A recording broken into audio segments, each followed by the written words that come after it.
Hi, I'm Navdeep Tangri. I'm professor of medicine at the University of Manitoba in Winnipeg, Manitoba, Canada, and I'm a physician scientist who works in the field of chronic kidney disease. The purpose of the REVEAL-CKD study is to shine a spotlight on undiagnosed chronic kidney disease. So chronic kidney disease is very common, but the majority of it is undiagnosed till it gets to a very late stage. When it's undiagnosed till a later stage, we don't have the time or the opportunity to start effective therapies, and patients' transition to dialysis can only be delayed. It cannot be prevented. So our focus is to figure out across many different countries, what is the rate of diagnosis and what are the barriers to diagnosis. So REVEAL-CKD encompassed, it was a retrospective cohort study that looked at cohorts of patients with stage 3 chronic kidney disease, G3, as established by the gold standard lab definition. And then it looked in many countries, and this particular analysis presented at the ERA in Milan focused on Spain, Australia, Canada, and Brazil.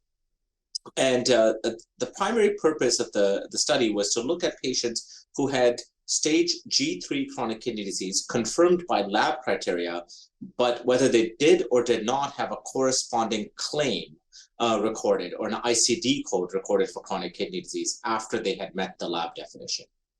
The key findings are striking, and they mimic in these 4 countries what we've seen in every other country. The reality is that the vast majority of chronic kidney disease is undiagnosed or underrecognized. That ranged from 85% to 97% across the 4 countries, and consistently was the same whether in men or women, or in people with diabetes, cardiovascular disease, heart failure, or hypertension.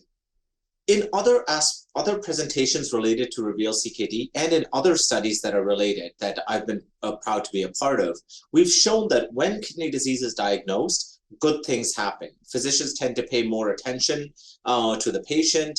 They tend to start them on appropriate therapies, including RAS inhibitors and SGLT2 inhibitors. And all of these things may lead to a slower decline in kidney function or lower rates of cardiovascular disease. So our goal is that physicians make more of an effort to recognize chronic kidney disease earlier on in the journey.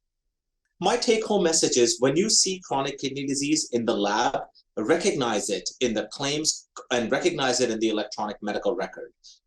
Record it on your problem list and take concrete steps to slow kidney disease progression. We now have highly, highly impressive and effective medications available that slow down the decline of kidney function, and we just need to get them started earlier on in the course of disease.